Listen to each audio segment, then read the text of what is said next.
Hey guys, this is Jesse Porter with Squatch Seekers of the South. I got Chris Price here with me. He's behind camera. We've come to Tuscaloosa, Alabama today. Mr. Brad Larrington here has had a recent Squatch sighting. He reached out to us and gave us some information, and we've talked, and we made the trip up here. We're going to do a little interview and get out and search for some evidence and do a reenactment here. So yeah, basically, said again, it was January 25th at roughly 7:30 in the morning. I pulled up here to hunt this ridge that I've always hunted for the past couple of years. Had really good luck coming out of here, and got in the back of the car to get the gun out, and had a stick fly in kind of a sideways motion at me. When it landed to the right of the car, I looked up, kind of looked off towards where it came from, and I saw something stand up, turn, and I caught the left arm, what I would say is the left arm. Saw muscle tone and everything, saw color, looking like that dirty dark brown. And by the time I could run, I gave it a second because it startled me, of course. But I gave it a second, and then I ran over to where the ridge is to watch it, kind of see what it was. By the time I got there, it was coming up this ridge right here we're on now. And like I said, about 12 steps, it was up. It was gone. And you know, we walked that. There ain't no way no way a man could get up that fast. Most animals you would think would have a decent time getting up something that steep, that fast. Yeah. It's very beautiful land here. A lot of ridge, some beautiful bottoms, a lot of foliage. Very easy for something to get out of sight if it wants to very quickly. There's a lot of green pines, a lot of thickets. Definitely easy for an animal to disappear if it don't want to be seen. And we, I mentioned when we started heading this way, and I think I told Chris when we got over towards the bottom over here, this ridge where we're at right now is typically where I hunt. I walk the ridge around. It takes about 10 minutes to walk it all the way around. And I'll sit kind of up on this hill and shoot this way, which would be toward the north. Like I said, I've killed 2 good-sized deer out of here. So it's definitely a little honey hole, but it's like I told you and Chris when we got here, I still got a little bit of goosebumps. It would be crazy if you didn't, especially having an encounter that close and to actually have something thrown at you and see something with your own 2 eyes that's not supposed to exist and not be able to explain what it is, and for it to take off like that. It definitely puts you in a different frame of mind. It definitely definitely startles you. And then, like I mentioned, I said heck with it. I was not walking over here, and so was sat by the car, really just trying to debunk anything what I thought I saw. And about an hour later, I heard 2 knocks, bang bang, from over and towards this area. No explanation of what it was. I honestly got in the car and left. That would be a normal human thing to do. You can't explain what's going on, and you just seen something like that, and try to gather your thoughts in your person and get your mind right. The honest goal was to hunt. I mean, you and Chris, we drove out here from the house, and you saw how the drive was. It's not a long distance drive, but it takes a minute to get out here. So yeah, you get in the wilderness out here very quickly. I wanted to make the best of the day. Well, that ended short. That's understandable. What does it make you feel after this encounter about getting back in the woods and still being an active hunter and being out in the woods in general? Well, that's what I'm going to do. That's my whole life I spent in the woods. But it's like I told you and Chris when we pulled up, I got a little goosebumps coming back here. This is the first time I've been back since January 25th. And, I'm not going to say it, I'm scared of it, but it's definitely shaking me up and giving me a better perspective of what's really out here. That's understandable completely. All right, well, we're going to trek off into the woods and look for some evidence. So this is the tree that you saw that from up here. This is where it was, I'm assuming, behind. Yeah, it was behind this tree. So me standing here, I'm 6'1". As a comparison, how high do you think this thing was by what you saw? So I'd say a little bit above where I'm at right here. So around 7.5, 8 foot range. 7.5 is what I would guesstimate. I'm 6 foot here, and this is about close to about 7 feet. So that's a pretty stout creature. Yeah, and we're on an embankment too, so we're exactly. So when I first saw him, I kind of froze because I didn't know what to do. And when I looked over in this direction to this tree, I saw it stand up and turn. When I saw it turn, I got the left arm and a pretty good length on it, and I could see muscle tone and everything. Right. I heard it running down the hill and breathing. I don't even know how to reenact it. It was heavy. And saw it go down into the ravine. About the time I ran from where the truck is over here, he was already headed up the other side and back down. It's about a 10-minute hike around this ridge and on the backside where I hunt. Mm-hmm. So it's not a bad hike. It doesn't take long to get there. So I wasn't really in a hurry, but I didn't go over there that day. I stayed over here by the car. I can imagine. So, and initially when you saw it, how did you feel? Scared. Because I didn't know what it was. What do you think the Sasquatch could be? I'm going to answer that as honestly as I can. I don't know. And that's my answer because, you know, you see so many encounters. There's so much record of it. Mm-hmm.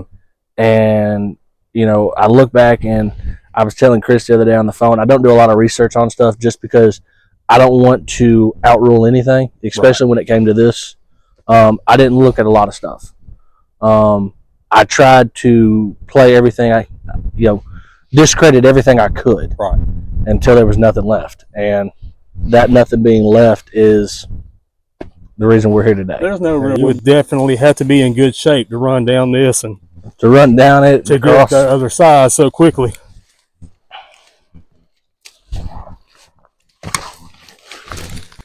The tree being right there to our right, I think he more or less came straight down. I think he came through here.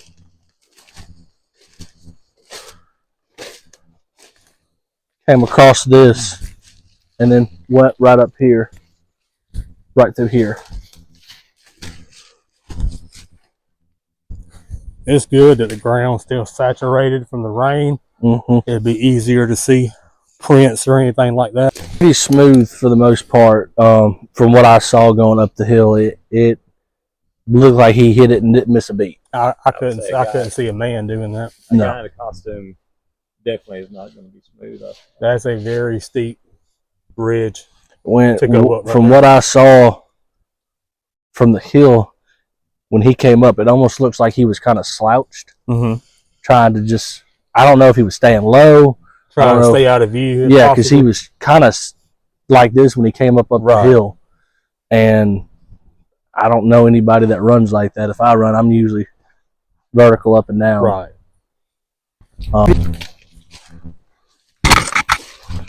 Hey, what's up?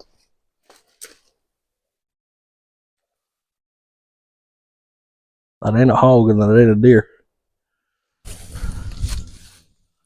You're stepping on one too.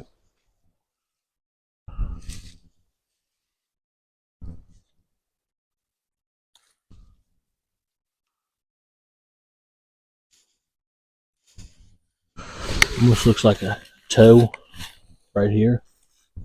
And that could possibly be a left foot. Yeah, just move your foot right here.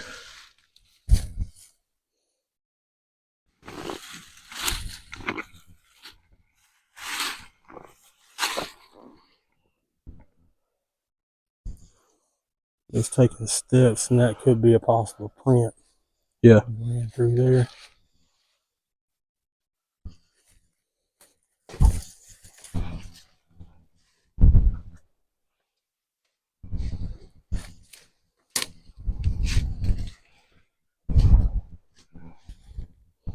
Yeah, that's a possible heel here. That puts his toes at about here.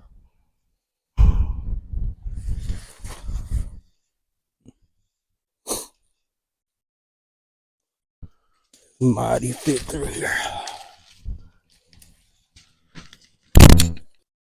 This is about the area where I would have seen when I come up to the ridge, and he went up this within 12 steps. Recording. Do like Matt Moneymaker and go down and come up. Yeah.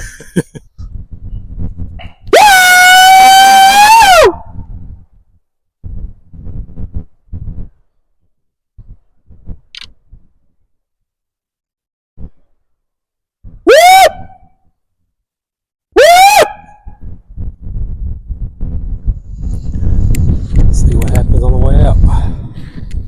We've trekked off into the woods a little ways, followed the path where he's encountered the Sasquatch. Took off down the ravine, came back up the other side, tracked the best we could from his remembrance of, you know, which way the creature went. We've been looking for prints, any deadfall structures, anything like that.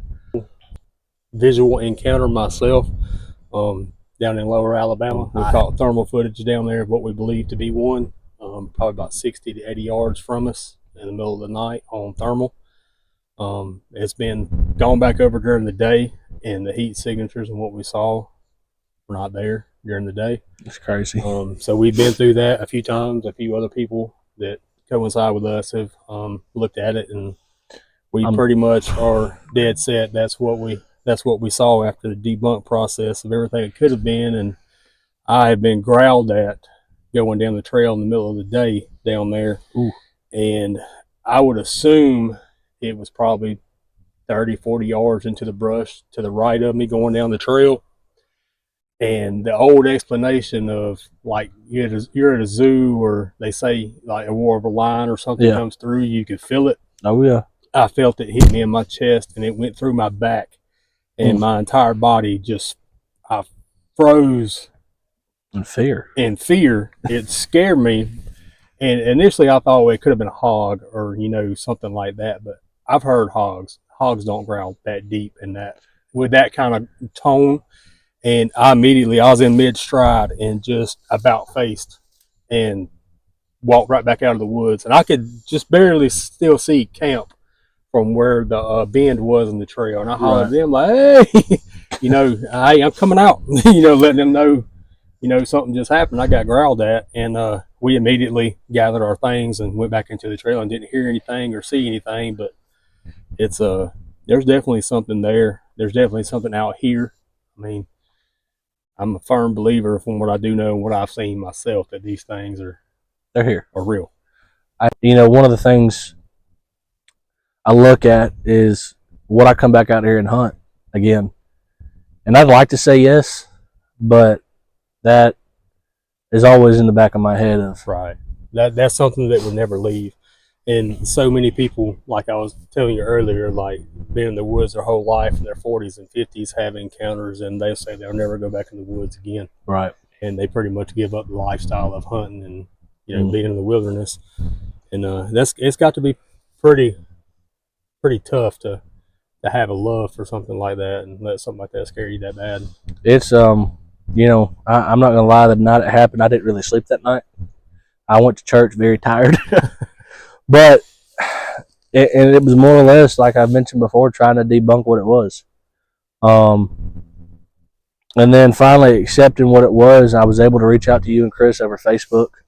And I think I caught Chris with the first message I sent. And really kind of telling him kind of what I saw and kind of a short rundown of what happened. And I think it was within 30 minutes I got a phone call.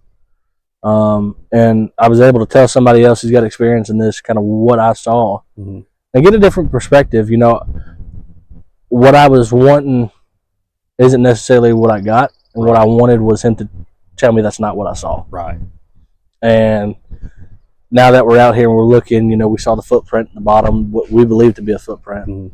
Kind of got, you know, I'm not gonna lie, there's a little chills right there. You got to think, most people are going to make fun of you and joke on you and stuff like that. And some people, you know, that do believe or semi-believe will try to make you believe what they believe. And it's like anything else you want to touch on. You got to have your own outlook on it.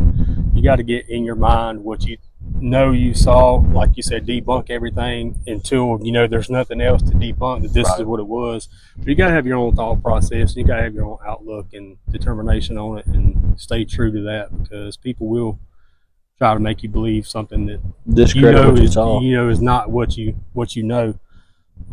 It's a very touchy subject with most people. Most people don't actively come out openly and say, you know, hey, I've had an encounter, you know, I ran into a Sasquatch in the woods, you know.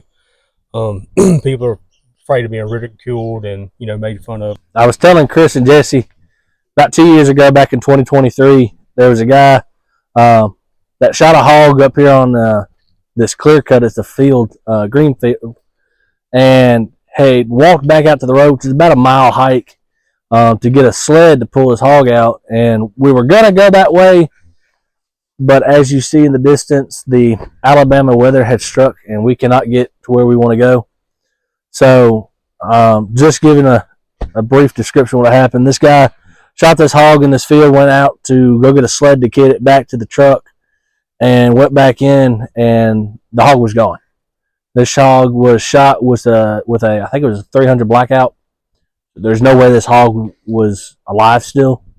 There's also been evidence that the tree that was sitting kind of where the hog was, it had a game camera on it, and that tree was completely pushed over with a game camera on it and everything. That's one of the things I wanted to show Jesse and Chris while we were down here, but like I said, we kind of run into an obstacle trying to get there. We tried to go a different route, and we ended up clearing more road than I think we ended up driving. So I'll have Chris attach some stuff into that, pictures and stuff there. We tried to fly the drone up to get an aerial view of it, and just with the wind and everything, it wasn't working out well. So with that being said, y'all got any questions? Was there any indication with the hog incident that the hog had maybe gotten up and taken off on its own? Or no. There was a pile of blood where the hog went down, and that was it. There was no prints that the hog got up and left. There was no evidence that it was still alive. The only explanation I guess the guy that shot it and another guy he was with come to conclude on is something picked it up and walked away with it. Right. I remember speaking with Chris. He said that's an easy meal ticket for them. Exactly. And so it's not unheard of it happening. Sometimes when the gunshots like ringing the dinner bell. Right, the gunshots like ringing the dinner bell. So, as far as I know, he has not been back up there. Actually, he has not been back hunting here since. I think it's one of those situations where it spooked him a little bit too much. Right. Now, we spoke earlier about you saying, you know, these guys that spend lives in their woods, and situations like this happen, and they just don't come back. And this is a prime example of one.